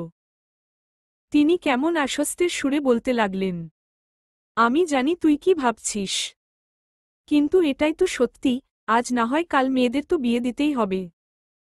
তাছাড়া ছেলের পরিবারের মানুষও বেশ ভালো। এমনকি তুইও চিনিস ওদের। সাব্বির সাহেব ভ্রু কুঁচকালেন। জিজ্ঞাসু দৃষ্টিতে ভাইয়ের দিকে তাকিয়ে বললেন, কার কথা বলছো ভাইজান? আকাশ। ওই যে আমাদের বিজনেস পার্টনার জনাব তৌসিফ মির্জার বড় ছেলে। আকাশ মাহমুদ, ক্লাউড ইঞ্জিনিয়ার। ছেলেটা দেখতে যেমন ভালো, ঠিক তেমনি চারিত্রিক দিক দিয়েও বেশ ভালো। এখন তুই বল আমি কি আগাবো ব্যাপারটা? সাব্বির সাহেব মৃদু ঢোক গিললেন। শুষ্ক অধৈর্যরা জিভ দিয়ে কোনোমতে ভিজিয়ে নিয়ে বললেন, মানে ভাইজান বলছিলাম যে, এত তাড়াতাড়ি? তার কথা শেষ হবার আগেই কবির সাহেব মুখে টেনে নিলেন কথাটা। অতঃপর বললেন, আরে, তারা তো এখনই মেয়েকে তুলে নিয়ে যাবে না। তারা আপাতত কাবিনটা করে রাখতে চাইছে। তারপর মেয়ের পড়াশোনা শেষ হলে তুলে নিয়ে যাবে আর কি। এহেন একটা কথায় বুঝি বেশ স্বস্তি পেলেন সাব্বির সাহেব। তিনি খানিকটা স্বস্তির নিঃশ্বাস ফেলে বড় ভাইয়ের দিকে তাকিয়ে মৃদু হেসে বললেন, তাহলে ঠিক আছে ভাইজান। আমার অরির যদি এ নিয়ে কোনো আপত্তি না থাকে তাহলে আমারও কোনো আপত্তি নেই। এহেন কথায় বুঝি বেশ অসন্তোষ হলেন কবির সাহেব। তার সম্পূর্ণ মুখের অভিব্যক্তি কেমন যেন পাল্টে গেল নিমিষেই। তিনি গম্ভীর হয়ে চেয়ারটায় গা এলিয়ে দিলেন। কপালের কাছে আঙুল বুলাতে বুলাতে বলে ওঠেন, ঠিক আছে, আমি কথা বলবো অরির সাথে। সাব্বির সাহেব মৃদু হেসে মাথা নাড়ায়। তারপর হুট করেই কিছু একটা মনে পড়ার ভঙ্গিতে বলে ওঠেন, তা ভাইজান, কবে আসবে তারা? আজই। কবির সাহেব আগের মতো গম্ভীর কণ্ঠে জবাব দিলেন। সাব্বির সাহেব অবাক হলেন ভাইয়ের কথায়। অবাক কণ্ঠে বলে বসেন, আজকেই? না মানে? বলছিলাম, এত কম সময়ের মধ্যে কিভাবে কি করব? আর কি, একটু গোছগাছেরও তো ব্যাপার আছে তাই না? কবির সাহেব কপাল থেকে হাত সরালেন এবার। ছোট ভাইয়ের দিকে সরু চোখে তাকিয়ে বললেন, সব হয়ে যাবে। শুধু সময়ের অপেক্ষা। সময় বেলা 11টা। অরিন বিছানায় উপুর হয়ে শুয়ে মোবাইল স্ক্রুল করতে করতে গুনগুন করে যাচ্ছে একমনে। আজ কেন যেন তার ইচ্ছে করছে না ভার্সিটি যেতে। অরিন ফোন স্ক্রুল করতে করতে বেশ লম্বা একটা হামি টানল। সকাল সকাল ঘুম ছেড়ে উঠে পড়ায় এখন বুঝি চোখ দুটোতে তন্দ্রা নামছে খানিকটা। অরিন ফোনটা হাত থেকে সরিয়ে বালিশের পাশে রাখল। মুখটা বালিশের মাঝে গুজতেই হঠাৎ করে কল্পনার মানসপটে ভেসে উঠল রৌদ্রের সুশ্রী মুখখানা। অরিন চোখ বন্ধ রেখেই মুচকি হাসল। ঠিক তখনই এক গম্ভীর কণ্ঠ ভেসে এলো ঘরের দরজার সামনে থেকে। অরি। অরিন হকচকায়। তড়িঘড়ি করে শোয়া ছেড়ে উঠে বসে বিছানায়। হাত দিয়ে গায়ের ওড়নাটা খানিক ঠিকঠাক করে নিয়ে দরজার সামনে দাঁড়িয়ে থাকা কবির সাহেবের দিকে তাকায়। ঠোঁটের কোণে হালকা হাসির রেশ টেনে বলে ওঠে, জি বড় আব্বু। কিছু বলবে? কবির সাহেব গম্ভীর মুখে রুমে ঢুকলেন।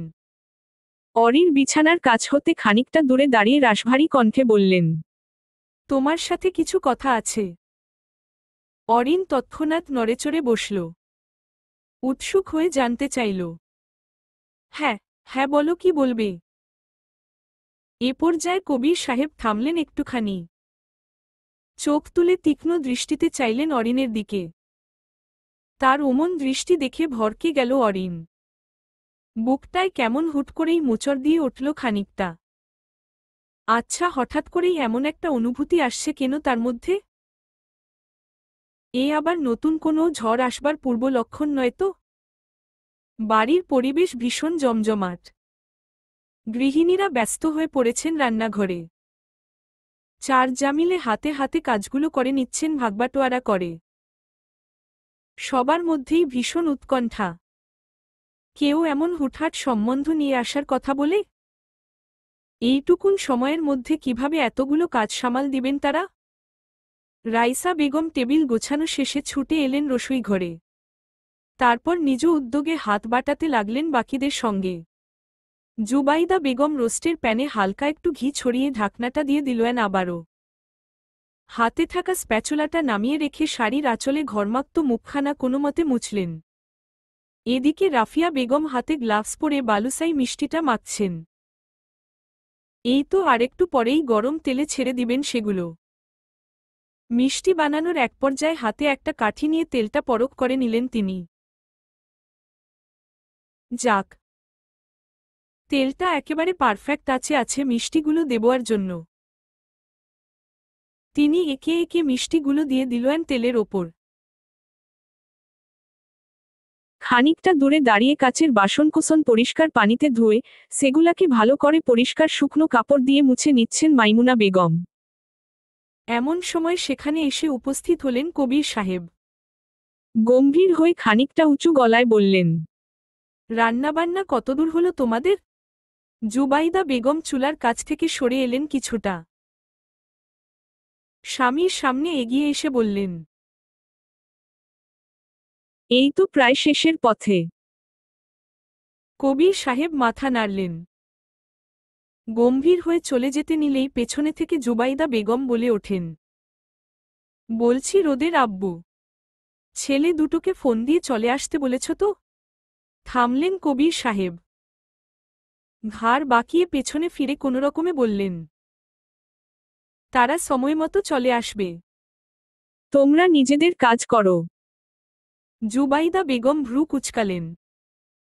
রোদের আব্বুর ব্যবহারটা আজ কেমন অন্যরকম ঠেকেছে তার কাছে। ব্যাপারটা কি? তার ওপর কাউকে তেমন কোনো আগাম সংকেত না দিয়েই এত ব্যস্ত হয়ে মেয়েটার জন্য সম্বন্ধ নিয়ে আসলেন কেন তিনি? সবেমাত্র কয়েকটা দিন আগে রুহিটার বিয়ে গেল, মেয়েটা তো এখনো দেশেই ফিরল না, এরই মধ্যে তিনি সম্বন্ধ নিয়ে আসলেন। জুবাইদা বেগম ভাবুক হয়ে ডাইনিংয়ের একটি চেয়ারে বসলেন। কিয়তক্ষণ বাদে রাফিয়া বেগম কাছ থেকে একটু বিরতি নিতে ডাইনিংয়ে আসলেন। তখনই তার দৃষ্টি আটকে গেল চেয়ারে বসে থাকা জুবাইদা বেগমের দিকে। মানুষটাকে এমন চিন্তিত মুখে বসে থাকতে দেখে রাফিয়া বেগম ভ্রু কুঁচকে এগিয়ে এলেন। জুবাইদা বেগমের কাঁধে হাত রাখতেই এক প্রকার চমকে ওঠেন জুবাইদা বেগম। রাফিয়া বেগমের কুঁচকে রাখা ভ্রু আরও খানিকটা কুঁচকে এল। তিনি জুবাইদা বেগমের পাশের চেয়ারটা টেনে বসে পড়লেন তৎক্ষণাৎ। পরক্ষণেই কেমন অস্থির হয়ে জিজ্ঞেস করতে লাগলেন, কি ভাবছিস তুই? জুবাইদা বেগম অসহায় চোখে বান্ধবীর দিকে তাকালেন। রাফিয়া বেগমের ঠান্ডা হাতটা নিজের হাতের মুঠোয় নিয়ে বলতে লাগলেন, রাফু, তোর কাছে সবটা কেমন অবাক লাগছে না? মানে বলতে চাইছি, এতটা তাড়াহুড়ো করে এসব করার কারণটাই বাকি। তাছাড়া রুহিটাও দেশে ফিরেনি, মেহরিনকেও বলতে পারলাম না, তেমন কাউকেই কিছু জানাতে পারলাম না। এরই মাঝে এমন হুট করে মেয়েটার জন্য সম্বন্ধ নিয়ে আসাটা কেমন যেন লাগছে আমার কাছে। রাফিয়া বেগম গম্ভীর মুখে শুনলেন সবটা। তিনি প্রত্যুত্তরে তেমন কিছু না বলে উঠে দাঁড়ালেন। জুবাইদা বেগম হকচকিয়ে তাকান বান্ধবীর পানে। ইশারায় জিজ্ঞেস করে, কি হল? রাফিয়া বেগম গম্ভীর হয়েই মৃদু স্বরে বললেন, তুই বসো, আমি আসছি একটু। বলেই তিনি জুবাইদা বেগমকে আর কিছু বলতে না দিয়ে এগিয়ে গেলেন সিঁড়ির দিকে। উদ্দেশ্য অরির রুমে যাওয়া। প্রায় জোরালো কদমে অরিনের রুমে এসে হাজির হলেন তিনি। রুমে ঢুকতেই বুকটা কেমন যেন মোচড় দিয়ে ওঠে রাফিয়া বেগমের। অদূরেই মেয়েটা কেমন বিছানায় উপর হয়ে পড়ে আছে। রাফিয়া বেগম চিন্তিত হয়ে ছুটে আসেন মেয়ের কাছে। তড়িঘড়ি করে এসেই মেয়ের পাশে বসলেন তিনি। আলতো করে মেয়ের মাথায় হাত বুলাতেই অরিন বালিশের মাঝ হতে মুখ তুলে চাইল মায়ের দিকে। রাফিয়া বেগম সঙ্গে সঙ্গে আতকে ওঠেন মেয়েকে দেখে। মেয়েটার সুশ্রী মুখখানা কেমন লাল টুকটুকে হয়ে গেছে। চোখ দুটো ফুলে কলাগাছ যেন। ভাব এমন ভীষণ কেঁদেছে হয়তো। রাফিয়া বেগম তড়িঘড়ি করে মেয়েটাকে শোয়া ছেড়ে উঠে বসালেন। পরক্ষণেই অরিনের গালে হাত রেখে নরম কণ্ঠে বলতে লাগলেন, কি হয়েছে তোর? মুখের এই অবস্থা কেন? কাঁদছিলি তুই? অরিন ভেজা চোখে হাসল কিছুটা।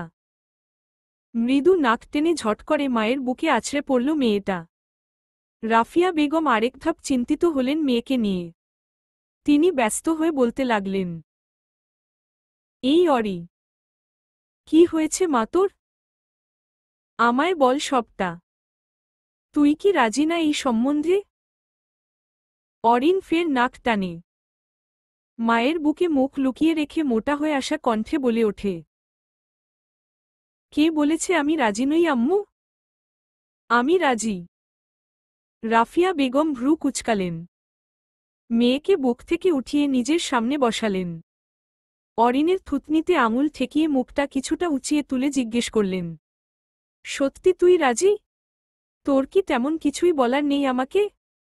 আচ্ছা সত্যি করে বলতো, তোকে কি কেউ জোর করছে এই সম্বন্ধের ব্যাপারে? অরিন তৎক্ষণাৎ ডানে বামে মাথা নাড়ায়। বলে, না আম্মু, সত্যি কেউ জোর করেনি। আর জোর করবেই বা কেন, যেখানে আমি নিজেই রাজি হয়েছি।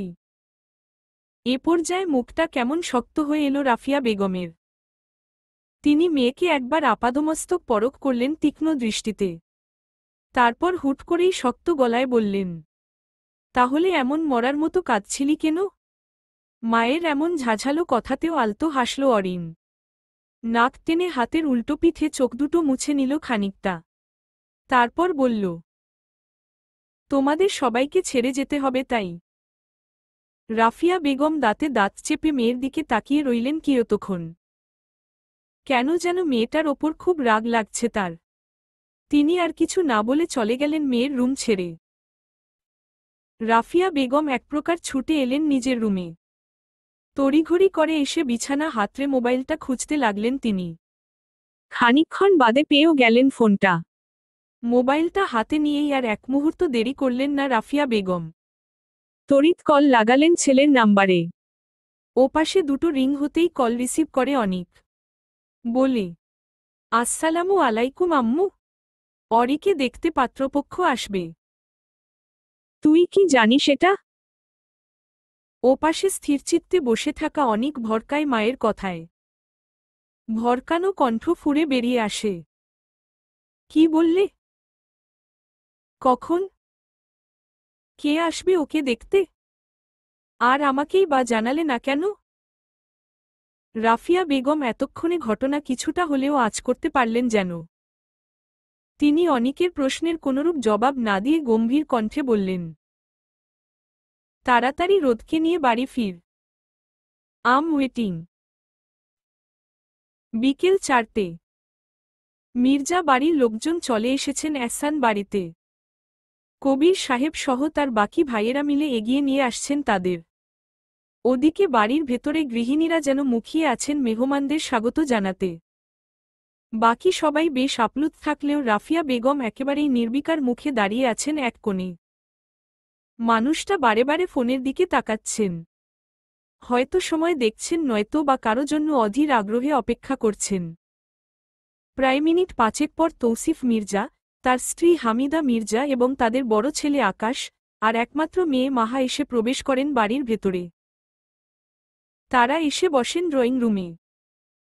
তাদেরকে দেখেই গৃহিণীরা এসে সহাস্য মুখে কুশলাদি বিনিময় করতে লাগলেন সকলের সঙ্গে। কুশলাদি বিনিময় পর্ব শেষ করে টুকটাক কথাবার্তা বলতে লাগলেন সকলে মিলে। ঠিক তখনই এলোমেলো চুলে, জুতো পায়েই হন্তদন্ত হয়ে বাড়িতে প্রবেশ করে রৌদ্র। তার পেছনে পেছনে ছুটে আসে অনিক। রৌদ্র কেমন বুক ফুলিয়ে হাঁপাচ্ছে।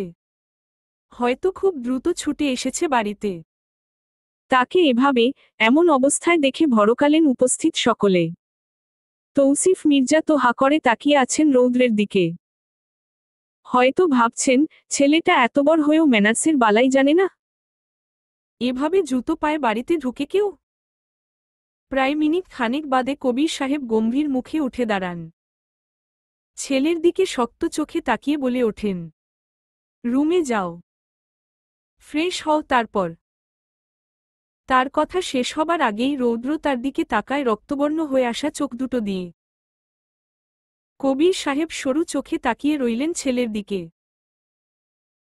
রৌদ্রের শ্যামবরণ মুখশ্রীটা কেমন যেন লাল হয়ে গেছে। চোয়ালটাও ফুটে উঠেছে শক্তভাবে। রৌদ্র দাঁতে দাঁত চেপে বলে ওঠে, উনাদের আসতে বলেছে কি? উপস্থিত সবাই বুঝি হা হয়ে গেলেন এহেন কথায়। সাব্বির সাহেব তো অবাক হয়ে তাকিয়ে আছেন রৌদ্রের দিকে। তাশরিক সাহেব ছুটে আসেন রৌদ্রের নিকট। গম্ভীর গলায় বলেন, কি হচ্ছেটা কি রোদ? তুমি হঠাৎ এমন বিহেভ করছো কেন? দেখো মেহমানরা কিন্তু বাজেভাবে দেখছে বিষয়টা।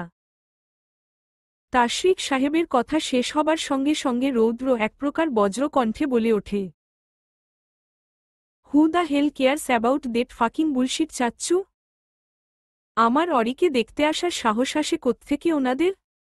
ব্যাস, এইটুকু কথাই বুঝি যথেষ্ট ছিল পুরো অ্যাসান বাড়িতে বজ্রপাত ঘটানোর জন্য। উপস্থিত সকলে এক প্রকার চমকে ওঠে, বসা ছেড়ে দাঁড়িয়ে পড়েন। তৌসিফ মির্জা রাগে অপমানে মুখ লাল করে তাকিয়ে আছেন কবির সাহেবের দিকে। এভাবে বাসায় ডেকে এনে অপমান করানোর মানেটাই বাকি? তারা তো আসতেও চায়নি, এমন তাড়াহুড়ো করে, সে তো কবির সাহেব রিকোয়েস্ট করে বলল বিধায় চলে আসেন তারা। কিন্তু এখানে এসে তো মনে হচ্ছে বেশ বর্ষর একটা অপমান হবেন তারা। কবির সাহেব এবার মুখ খুললেন। দাঁত কিরমির করে ছেলেকে বললেন, বিহেভ ইউরসেলফ রোদ। বাসায় মেহমান আছেন, তাদের সামনে নিজেকে এভাবে বখাটেদের মতো প্রমাণ করতে উঠে পড়ে লেগেছ কেন? রৌদ্র বুঝি ফুঁসে ওঠে আরেকটু। সে তৎক্ষণাৎ জোরালো কদমে এগিয়ে আসেন তৌসিফ মির্জার সামনে। তারপর এক হাত বুকে চেপে অন্য হাত পেছনে নিয়ে বেশ কায়দা করে বলতে থাকে, দুঃখিত আঙ্কেল, আপনারা যেই মেয়ের জন্য সম্বন্ধ নিয়ে এসেছেন সেই মেয়ে আগা থেকে গোড়া পুরোটাই আমার। আমি বাদে তাকে অন্য কারোর সঙ্গে বিয়ে দেওয়া তো দূর, এমন কথা চিন্তাও যদি করা হয় তাহলে আমি এই ইফতিখার এহসান রৌদ্র ভুলে যাব আমার সকল লিমিট। তাই বলছি, প্লিজ এখান থেকে সসম্মানে চলে যান, আদারওয়াইজ আরেকটু পর হয়তো আমি সম্মান নাম বিষয়টাকে একেবারেই ভুলে যাব। এমন এক হাঁটুর বয়সী ছেলের থেকে ওমন তেরাবেকা কথা আর হুমকি পেয়ে খানিকটা গর্জে উঠেন মির্জা সাহেব। তিনি শক্ত চোখে কবির সাহেবের দিকে তাকিয়ে বলেন, এভাবে বাসায় এনে অপমান করানোটা কি সত্যিই দরকার ছিল মিস্টার এহসান? আমি কিন্তু এই দিনটার কথা কোনোদিনও ভুলব না। কথাটা বলেই তিনি এক প্রকার মারমার করে বেরিয়ে গেলেন এহসান বাড়ি থেকে। পেছনে পেছনে তার পরিবারও ছুটে গেল তার সঙ্গে। এদিকে রৌদ্র ভাবলেশহীন ভঙ্গিতে পকেটে দুহাত গুজে দাঁড়িয়ে আছে।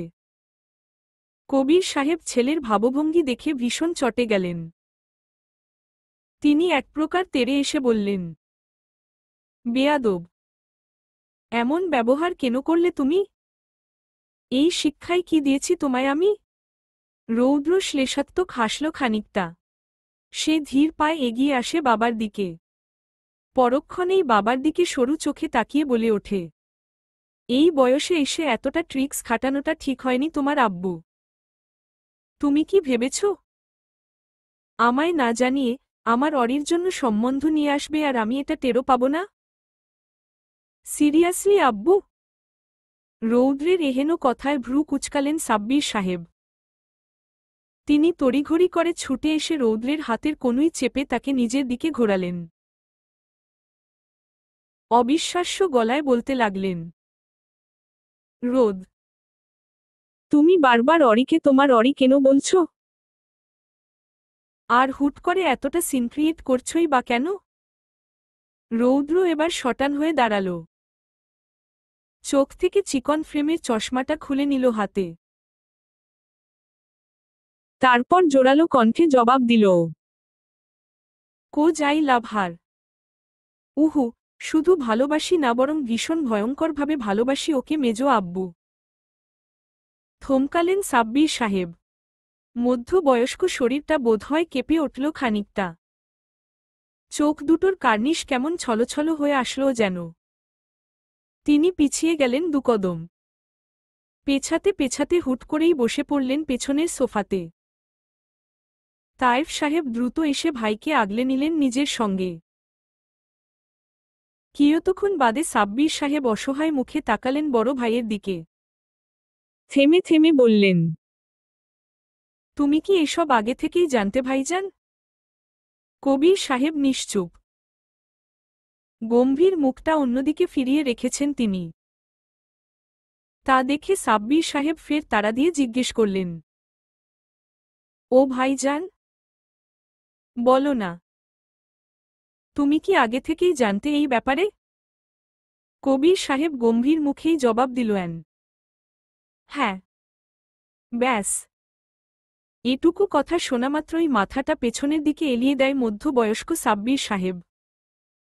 চোখজোড়া বন্ধ করে নিয়ে অসহায়ের মতো বলতে লাগল, কেন ভালোবাসতে গেলি বাপ?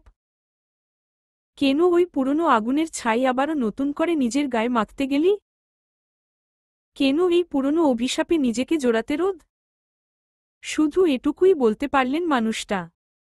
তারপর আর কথা বলতে পারলেন না তিনি। পারবেনই বা কিভাবে? গলা যে ধরে এসেছে তার। ভাব এমন কেউ বুঝি ভীষণ জোরালোভাবে কণ্ঠরোধ করে রেখেছে তার। সাব্বির সাহেব ঝিমঝিম করা মাথাটা নিয়ে নড়েচড়ে বসলেন। রৌদ্রের দিকে জিজ্ঞাসু চোখে তাকিয়ে বললেন, রোদ, তুই না হয় আমার মেয়েকে পছন্দ করিস বাপ, কিন্তু অরি, ও কি তোকে পছন্দ করে? রৌদ্র এবার প্রবল আস্থার সাথে হাসল খানিকটা। সে তৎক্ষণাৎ জবাব দিল, হ্যাঁ, অরিও আমায় ভালোবাসে। এবার বুঝি মাথায় বাজ পড়ল সাব্বির সাহেবের। তিনি চট করে বসা ছেড়ে উঠে দাঁড়ান। রৌদ্রের দিকে এগিয়ে এসে বলতে লাগলেন, মানে, অরি যদি তোকে ভালোবেসেই থাকে তাহলে আজ এই সম্বন্ধতে ও রাজি হল কিভাবে? তড়িৎ চমকে ওঠে রৌদ্র। বিস্ফোরিত নেত্রে তাকায় সাব্বির সাহেবের দিকে। গলায় একরাশ অবিশ্বাসের ছাপ ফুটিয়ে বলে, অসম্ভব। তোমরাই হয়তো জোর করছ এসব বলতে। কবির সাহেব এবার গলা খাকারি দিয়ে ওঠেন। অনিকের দিকে তাকিয়ে বলেন, অরিনকে নিয়ে এসো এখানে। অনিক বুঝি এতক্ষণ এই কথাটারই অপেক্ষায় ছিল। সে তড়িৎ গতিতে ছুটে গেল সিঁড়ি বেয়ে। প্রায় মিনিট পাঁচেক পর নিয়ে আসলো অরিনকে। অরিন ভাইয়ের হাতটা ছেড়ে দিয়ে দাঁড়াল সিঁড়ির কোণে। কবির সাহেব গম্ভীর মুখে এগিয়ে আসেন খানিকটা। অরিনের দিকে তাকিয়ে বলে ওঠেন, তুমি কি রোদকে ভালোবাসো? অরিন নিশ্চুপ। হয়তো ভীষণ অস্থির হচ্ছে মেয়েটা। অস্থিরতায় বারে বারে হাত কচলে যাচ্ছে সে। কিয়তক্ষণ হয়ে যাবার পরও তাকে একই ভঙ্গিতে দাঁড়িয়ে থাকতে দেখে রৌদ্র বলে ওঠে, সানশাইন প্লিজ স্পিক আপ। আজ অ্যাটলিস্ট বলে ফেল সবটা।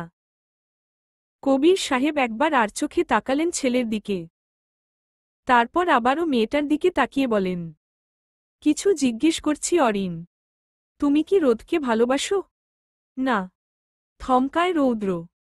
এক মুহূর্তের জন্য নিঃশ্বাস ফেলতে ভুলে গেল ছেলেটা।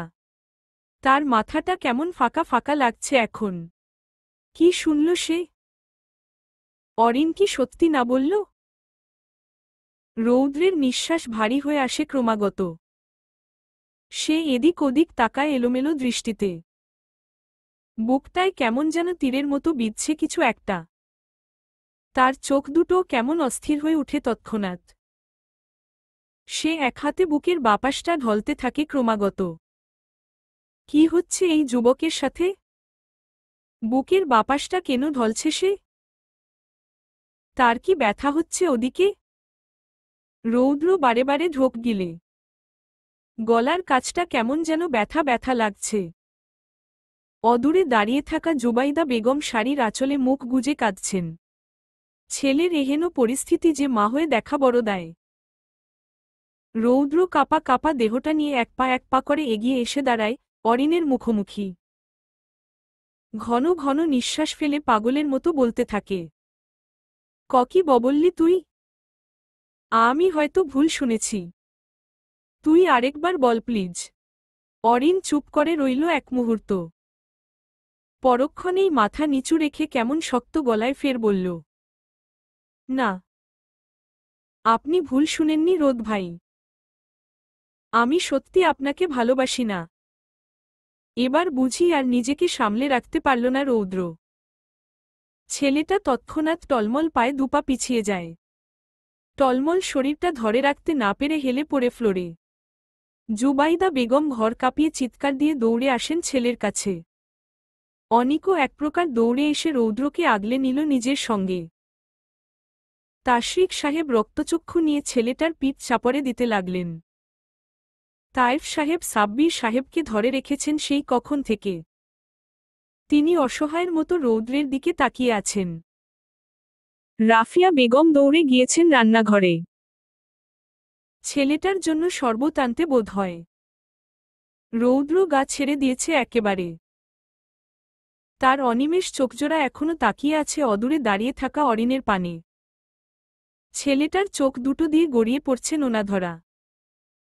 জুবাইদা বেগম হাউমাউ করে কাঁদতে কাঁদতে ছেলেকে বুকে চেপে ধরলেন। শাড়ির আঁচলে ভেজা চোখ দুটো মুছে দিলেন নরম হাতে। রৌদ্র তখন দুহাত পিছনের দিকে হেলিয়ে ছাদের দিকে মুখ তাক করে বড় বড় হা করে নিঃশ্বাস ফেলতে থাকে ক্রমাগত। ছেলেটার সারা শরীর কেমন ঘেমে নিয়ে একাকার অবস্থা।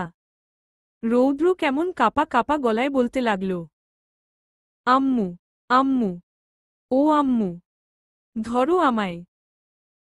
আমি মরে যাচ্ছি আম্মু। আমার বুকটা কেমন ফেটে যাচ্ছে।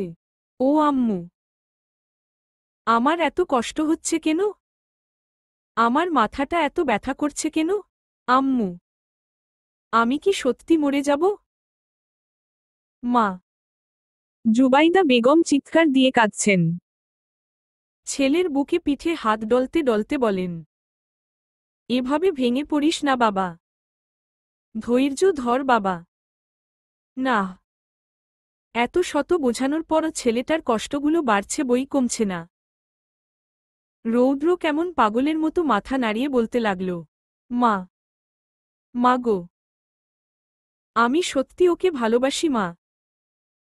ও মিথ্যা বলছে মা। আমি জানি ও আমায় ভালোবাসে। মা, আমার প্রচুর কষ্ট হচ্ছে মা। আমার নিঃশ্বাস ফেলতে কষ্ট হচ্ছে। আমার চোখের সামনে সবকিছু কেমন যেন অন্ধকার হয়ে আসছে। মা, আমি আর পারছি না। রৌদ্রের একের পর এক আহাজারিতে কেঁদে বুক ভাসাচ্ছেন সকলে। সাব্বির সাহেব সোফার হ্যান্ডেলে হাত রেখে তার ওপর মাথা ঠেকিয়ে কেঁদে যাচ্ছেন নিঃশব্দে। কবির সাহেব অন্যদিকে মুখ ঘুরিয়ে রেখেছেন। পাথুরে মানবটার চোখ দুটো কেমন লাল হয়ে এসেছে। আচ্ছা, সে কি কাঁদছে? অরিন আর সেখানে দাঁড়াল না। সে এক প্রকার দৌড়ে চলে গেল নিজের রুমে। প্রায় মিনিট 10 পর রৌদ্র কিছুটা স্বাভাবিক হল।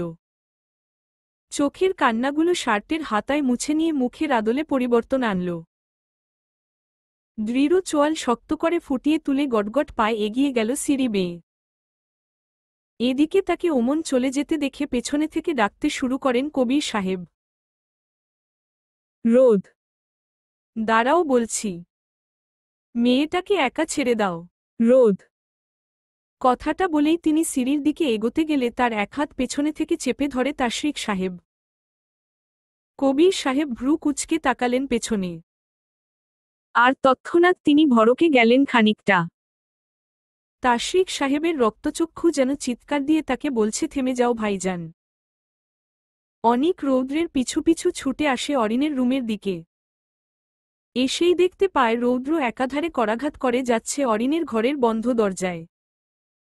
কিন্তু মেয়েটা যেন পণ করে রেখেছে, আজ আর দরজা খুলবেই না। অনিক শক্ত মুখে এগিয়ে আসে দরজার কাছে। পরপর দুবার করাঘাত করে শক্ত গলায় বলে ওঠে, অরি, দরজা খোল। এবার বুঝি টনক নড়ল অরিনের। সে দ্রুত এসে দরজাটা খুলে দিল। আর সঙ্গে সঙ্গে হুড়মুড় করে ঘরে প্রবেশ করল রৌদ্র। পেছনে পেছনে অনিকও আসল। ছেলেটা আবার বুদ্ধি করে দরজাটা ভেতর থেকে লাগিয়ে দিল তৎক্ষণাৎ। রৌদ্র দৃঢ় চোয়ালটা আরও খানিকটা দৃঢ় করে নিয়ে শক্ত চোখে তাকায় অরিনের দিকে। এহেন দৃষ্টি দেখে পরপর কয়েকটা ফাঁকা ঢোক গিলল অরিন। মেয়েটা আমতা আমতা করে বলল কোনো রকমে, আবার কেন এসেছেন? রৌদ্র আর সাতপাঁচ না ভেবে এক প্রকার তেড়ে আসলো অরিনের দিকে। মেয়েটার চোয়াল শক্ত হাতে চেপে ধরে খেকিয়ে ওঠে বলে, কেন করলি তুই এমন? এই তোর এত বড় কলিজা হইছে কবে থেকে, তুই আমার ভালোবাসাকে অস্বীকার করিস? এই তুই না বলেছিলি তুই আমায় ভালোবাসিস? সারা জীবন যে কোনো অবস্থায় তুই আমার সাথে থাকবি, তাহলে আজ? আজ কি হলো তোর? আজকে কেন এমন মিথ্যা বললি তুই? অরিন চোয়ালের ব্যথায় মৃদু ককিয়ে উঠে। তা দেখে তার চোয়ালটা সঙ্গে সঙ্গে ছেড়ে দেয় রৌদ্র। ভীষণ রাগ নিয়ে ঘরে থাকা টেবিলটার ওপর সজোরে লাথি বসিয়ে দেয় সে। হঠাৎ এমন হওয়ায় খানিকটা কেঁপে ওঠে অরিন। রৌদ্র ফের গর্জন তুলে বলে, এই এই তুই চোখ ওপরে তোলো। তাকা আমার দিকে। আমার চোখের দিকে তাকিয়ে বল তুই আমায় ভালোবাসিস না। বল এতদিন সবটা মিথ্যা বলেছিলি। ওপরে তাকা বলছি। অরিন তাকালো না। আগের ন্যায় মাথা নুইয়ে রেখে কোনোমতে থেমে থেমে বলল, বাসি না আপনাকে ভালো। এহেন কথায় এবার বুঝি তেতে উঠে অনিক। সে নিজেকে আর সংবরণ করতে না পেরে হাত উঁচিয়ে থাপ্পড় বসাতে নেয় অরিনের গালে, ঠিক তখনই তার হাত চেপে ধরে রৌদ্র। ছেলেটা আগুন চোখে তাকায় অনিকের পানে। অন্যদিকে এই প্রথমবার ভাইকে নিজের গায়ে হাত তুলতে দেখে অবাক নেত্রে তাকিয়ে রইল অরিন। মেয়েটা হয়তো বিশ্বাসই করতে পারছে না এটা সত্যিই তার ভাই। রৌদ্র কটমট করতে করতে অনিকের হাতটা ছুঁড়ে ফেলল। ছেলেটার মুখের সামনে আঙুল উঁচিয়ে শাসানির সুরে বলতে লাগল, খবরদার অনিক, আজ যেটা করতে চেয়েছিস সেটা যদি দ্বিতীয়বার করা কিংবা ভাবার দুঃসাহসও করিস তাহলে কান খুলে শুনে রাখো, তোর ওই হাত আর আস্ত থাকবে না। আমার বউয়ের গায়ে হাত তোলা তো দূর, ওর গায়ে ফুলের টোকাও যদি পড়ে দেন আই শোয়ার আমি রৌদ্র বিষের তীর ছুটতে 2 সেকেন্ডও ভাবব না। Stay back. অনিক ছলছল চোখজোড়া নিয়ে তাকিয়ে রইল রৌদ্রের দিকে। ছেলেটার গৌর মুখটা লাল টুকটুকে হয়ে গেছে ইতোমধ্যে। সে রৌদ্রের দিকে তাকিয়ে অসহায় হয়ে বলতে লাগল, এত ভালোবাসলে কিভাবে রোদ ভাই? যেখানে ও সবার সামনে তোমার ভালোবাসাকে বারবার অস্বীকার করছে সেখানে তুমি। রৌদ্র এবার তাচ্ছিল্যের হাসি টানে ঠোঁটের কোণে।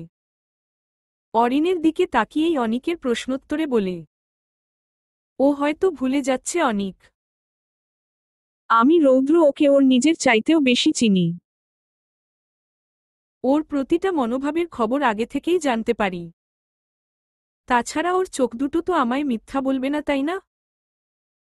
ও যতই মুখে বলুক ও আমায় ভালোবাসে না, কিন্তু ওর চোখ, তারা তো চিৎকার দিয়ে বলছে ও আমায় পাগলের মতো ভালোবাসে। অরিন তৎক্ষণাৎ নিজের এলোমেলো দৃষ্টি লুকাতে তৎপর হয়ে পড়ে। মেয়েটার এহেন কাণ্ডে রৌদ্র ফিচেল হাসে। সে আবারও এগিয়ে এসে মেয়েটার দুগালে আলতো করে হাত রেখে মুখটা উঁচিয়ে তুলে বলে, তাকা আমার দিকে সানশাইন। অরিন চোখ বন্ধ রেখেই বলে ওঠে, ডাকবেন না ওই নামে আমায়? রৌদ্র তৎক্ষণাৎ জবাব দেয়, আমরন ডাকব। তোর কোনো সমস্যা? অরিন আর কিছু বলল না। সে নিজেকে ছাড়ানোর চেষ্টায় তৎপর। রৌদ্র তার এহেন প্রচেষ্টা দেখে আহত গলায় বলল, তুই ভুলে যাচ্ছিস সানশাইন। তোর নীরবতাও আমার সঙ্গে কথা বলে। আমি বেশ ভালো করেই বুঝছি তোকে নিশ্চয়ই কেউ না কেউ ভয় দেখিয়েছে। কিন্তু তুই কেন ভয় পাচ্ছিস জানবাচ্চা? আমি আছি না তোর সাথে? এই সানশাইন, আমি থাকতে তোর কিসের এত ভয়? তুই একটাবার মুখ ফুটে বল সবটা। অরিন তৎক্ষণাৎ নিজেকে ছাড়িয়ে নেয়। রৌদ্রকে এক প্রকার ধাক্কা মেরে দূরে সরিয়ে দিয়ে ধরে আসা গলায় বলে, আমার যা বলার আমি বলে দিয়েছি আপনাকে। তাই প্লিজ এই একই কথা বলে আমায় আর ডিস্টার্ব করবেন না। এহেন কথায় যেন মুহূর্তেই আগুন জ্বলে ওঠে রৌদ্রের শরীরে। সে রাগে গজগজ করতে করতে এগিয়ে এসে মেয়েটার বাহুদয় চেপে ধরে বলে, ওই, তোর সাথে নরম হয়ে কথা বলছি দেখে ভাবছিস তোর এসব বেয়াদবি সহ্য করব? উহু, একদম না। যদি এমনটা ভেবে থাকিস তাহলে বলবো তুই ভুল ভাবছিস। আরেকবার শুধু এভাবে কথা বলে দেখ, তোর জিভ টেনে ছিঁড়ে ফেলব। বেয়াদব। অরিন নিশ্চুপ হয়ে শুনল সবটা। তার যে আর বলার কিছু নেই। রৌদ্র কিয়তক্ষণ চুপ থেকে মেয়েটার চুলগুলো পেছনে থেকে চেপে ধরে। অরিন তৎক্ষণাৎ চোখ মুখ কুঁচকে ফেলে ব্যথায়। রৌদ্র সেদিকে কোনরূপ পাত্তা না দিয়ে কর্কশ গলায় বলতে থাকে, আমায় ভালোবাসিস না বলে বলে মুখে ফেনা তুলছিস। ঠিক আছে, ব্যাপারটা না হয় মেনে নিলাম, কিন্তু আমায় ত্যাগ করে আজ যেমন অন্য কারোর জন্য রাজি হয়েছিস তেমনটা যদি আবারও করার দুঃসাহসও করিস, তাহলে এই রৌদ্রের ভয়ঙ্কর রূপ দেখার জন্য একদম ফুল্লি প্রিপেয়ার থাকিস। মনে রাখবি, তুই আমার না মানে তুই কারোর না। আমি রৌদ্র যদি সারা জীবন একা থাকি, তাহলে তুইও সারা জীবন একা থাকবি। ভুলেও যদি অন্য কারো চিন্তা মাথায় আনার দুঃসাহস করিস, তাহলে কসম খোদার, আমার হাতের প্রথম খুনটা তোরই হবে। Mind it baby. চলবে ইনশাআল্লাহ।